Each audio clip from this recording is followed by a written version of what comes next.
کریم جب یہ کہہ رہے ہیں نا کہ میں عیسیٰ تیرے فالوورز کو قیامت تک فوقیت دوں گا، تو اس سے مراد مسلمان ہے. ابھی جو آپ کو عیسائیوں کا غلبہ نظر آتا ہے وہ اس وجہ سے نہیں ہے کہ وہ کامیاب ہے، اس وجہ سے ہے کہ ہم نے کام کرنا چھوڑ دیا. جگہ کبھی خالی نہیں نہ رہتی. آپ دیکھیں گرم ہوا اٹھتی ہے اور فوراً ٹھنڈی ہوا جگہ لینے کے لیے آ جاتی ہے. اصول ہے، فطرت کا اصول ہے. اگر آپ نے ایک گہری جگہ ہے، نشیب ہے، آپ نے تالاب بنایا ہے اپنے گھر میں، اگر آپ اس میں صاف پانی نہیں رکھتے، پانی کی صفائی کا انتظام نہیں رکھتے، تو گندا پانی آ کے جمع ہو جائے گا نا. لہٰذا جہاں پر جگہ ہے وہاں پر چیز آئے گی، ظرف کے اندر سامان آئے گا، یہ ظرف کا اصول ہے. لہٰذا اگر ہم لوگ کام نہیں کریں گے تو کوئی نہ کوئی آ کر کام کرے گا، اور جو کام کرے گا وہ لیڈ کرے گا. ہم لوگوں نے سب کچھ چھوڑ دیا. 1000 سال تک مسلمانوں نے دنیا کو لیڈ کیا کیونکہ مسلمان ہر چیز میں آگے تھے.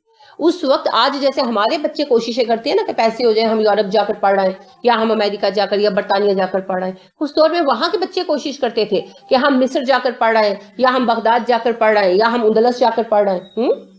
اتنی ہماری بہترین یونیورسٹیز تھیں. آپ دیکھیں کہ جس وقت تاتاریوں کا حملہ ہوا ہے، ہلاکو خان نے جب بغداد پر حملہ کیا، بغداد کے ایک شہر میں 70 لائبریریاں تھیں حکومت کی طرف سے قائم شدہ، اور لوگوں کے ذاتی کتب خانوں کا کوئی حساب نہیں تھا. گھروں کے اندر کتب خانے لازم ہوا کرتے تھے. آپ مجھے بتائیں کتنے گھروں میں آپ نے لائبریری دیکھی؟ سٹڈی روم تک نہیں ہوتا. ہر چیز ہوتی ہے، ٹی وی لاؤنج ہوتا ہے، سب کچھ ہوتا ہے، سٹڈی روم تک نہیں ہوتا کہ جہاں بچے بیٹھ کر پڑھیں، کیونکہ پڑھنے کی ہماری زندگی میں اہمیت ہی نہیں ہے. تو پھر علم چھوڑ دیا، دنیا میں ہم پیچھے ہو گئے. جب ہم پیچھے ہو گئے پھر نتیجہ یہی نکلنا تھا، ہے نا. اس وجہ سے ہم لوگ اب پیچھے ہیں. ہم لوگ آگے آئیں گے، یہ لوگ خود بخود پیچھے ہو جائیں گے. ہم اپنی جگہ پر واپس آئیں. ہماری ناکامی کی وجہ سے انہیں کامیابی مل رہی ہے، ٹھیک ہے. یعنی ہم لوگ نکمے ہیں، اس وجہ سے وہ کامیاب ہو رہے ہیں. تو اللہ رب کریم کا وعدہ ہے جو تمہیں فالو کریں گے عیسیٰ وہ کامیاب ہوں گے. تو کیا ہم فالو کر رہے ہیں انبیاء کو؟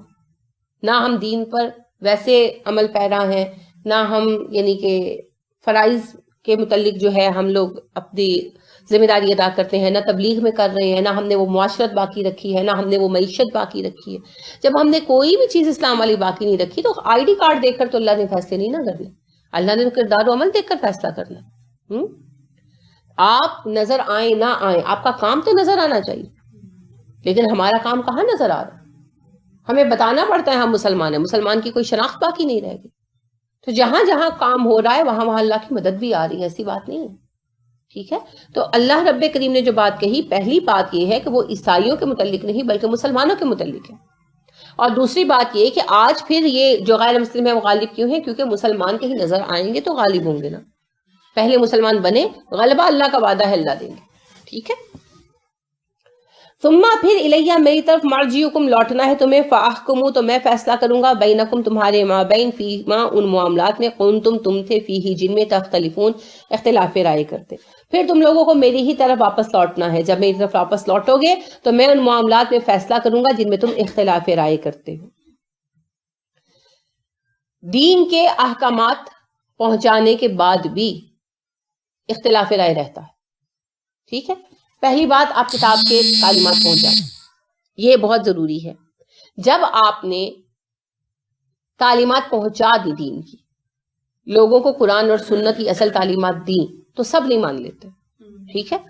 کیونکہ یہ جو فرقہ واریت ہے اس کی وجہ سے ذہنوں میں ایک خاص قسم کی تعلیمات نے قبضہ جمایا ہوا ہے نا. تو ان تعلیمات میں سے لوگوں کو نکالنا مشکل ہوتا ہے، وقت لگتا ہے. لہٰذا اگر اپنے ہی خاندان میں آپ تبلیغ کر رہے ہیں، 15 لوگ ہیں تو فرض کریں 10 یا 12 مان جاتے ہیں، تو 2-3 ایسے ہوتے ہیں جو کبھی نہیں مانتے.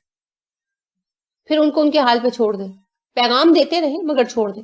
پھر بعض لوگ پارشل باتیں مان لیتے ہیں، پارشل نہیں مانتے، یعنی کچھ باتیں مان لیتے ہیں کچھ نہیں مانتے.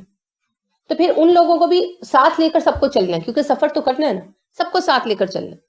لیکن پھر اختلاف مت کریں، ان کو کہیں ٹھیک ہے ہمارا دین ہمارے لیے، تمہارا دین تمہارے لیے. آپ کو جو بات سمجھ آتی ہے مانے، جو نہیں سمجھ آتی چھوڑ دیں، جیسے آپ کو بہتر لگتا ہے ویسے کریں، مگر سفر تو اکٹھا کریں نا، مقصد ایک ہے نا، تو اکٹھے چلو. لہٰذا پھر وہ والے جو اختلافات رہ گئے ان کا فیصلہ پھر اللہ کریم کریں گے. وہ ہم دنیا میں سب کا فیصلہ نہیں کر سکتے، ٹھیک ہے. اس میں بنیادی طور پر یہ بات کیوں کہی گئی؟ اس لیے کہی گئی کہ تم لوگ دین کا کام کرو. پیغام پہنچاؤ، جو مانے سفر پر آمادہ ہوں ان کو ساتھ لے کر چلو. اب رہ گئے چھوٹے چھوٹے اختلاف رائے، ان میں وقت ضائع مت کرو، ان میں وقت ضائع کرنے کی ضرورت نہیں ہے، کیونکہ سب نے نہیں ماننا. کوئی مانے گا، اکثریت نہیں مانے گی. جو نہیں مانتے نہ مانو، لیو دیم. سفر آگے بڑھاؤ. اگر بحثوں میں پڑ جاؤ گے، قدم قدم پر بیٹھنا شروع کر دو گے تو کیا ہوگا؟ سفر طے نہیں ہوگا. اپنا راستہ کھوٹا کرو. ٹھیک ہے؟ تو ہمیں بنیادی تعلیم دی جا رہی ہے. جب اکٹھے کام کرو، جہاد کرو، پھر چھوٹی چھوٹی باتوں پر اعتراض مت کرو، چھوڑ دو، دل بڑے کرو، تبھی ایک دوسرے کے ساتھ چل سکو. ٹھیک ہے؟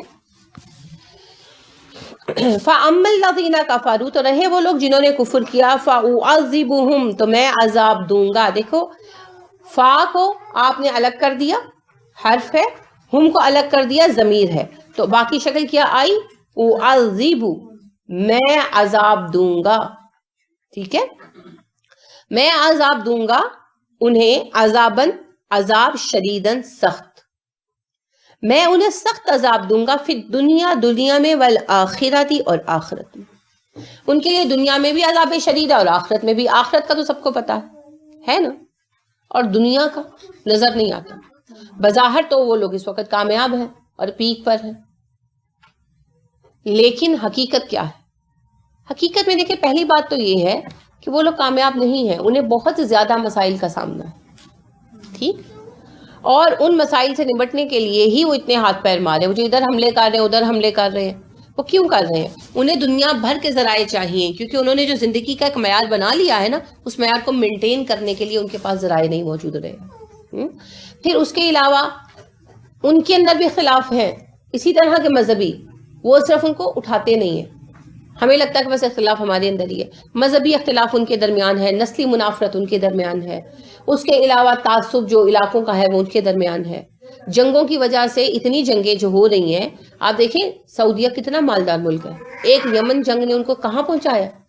تو آپ کو کیا لگتا ہے کہ امریکہ، برطانیہ اور یورپین ممالک کو فرق نہیں پڑا؟ شدید ان کی معیشت متاثر ہے، شدید پریشان ہے. ان کو معاشی بوجھ جو ان پر آ رہا ہے، انہیں سمجھ نہیں آ رہی اس کو کہاں سے سنبھالیں. یہ بھی ایک مصیبت ہے. پھر چونکہ لوگوں میں صبر اور برداشت بھی نہیں ہے نا، دین کا عنصر جو نہیں ہے، تو صبر اور برداشت بھی نہیں ہے. اس کی وجہ سے بھی ڈپریشن ہے ان لوگوں میں زیادہ، لہٰذا امراض بھی بڑھ گئے، ذہنی مرض بڑھ گیا. پھر انہوں نے لوگوں کو بہلانے کے لیے سیکشول آزادی دے دی، جنس میں جہاں تک جا سکتے ہو چلے جاؤ. اپنی طرف سے انہوں نے حل ڈھونڈا کہ لوگ بہل جائیں گے، مگر وہ بھی مسئلہ بن گیا. لوگ سیکس سے بیزار ہو گئے. 6ٹھی 7ویں کلاس سے جو انہوں نے فزیکل ریلیشن قائم کیے تو چند سالوں بعد وہ اس سے بیزار ہو گئے. نتیجہ یہ نکلا کہ اب وہ ان کے یعنی سیکشل ریلیشن سے متعلقہ امراض کا شکار ہو گئے. اب یہ ان کے لیے ایک بہت بڑا مسئلہ بن گیا. انہیں یہ سمجھ نہیں آ رہی کہ اس سے کیسے نکلیں. طرح طرح کی بے راہ روی ان کے اندر پیدا ہوئی، طرح طرح کی بیماریاں ان کے اندر آ رہی ہیں، طرح طرح کے مسائل ان میں جنم لے رہے ہیں. مختلف طرح کی بیماریاں ہیں، مختلف طرح کے امراض ہیں. ان سب امراض، ان سب بیماریوں کی وجہ سے فزیکلی بھی ان لوگوں میں بیماریاں آ رہی ہیں اور ذہنی بھی ان کے اندر امراض پیدا ہو رہے ہیں.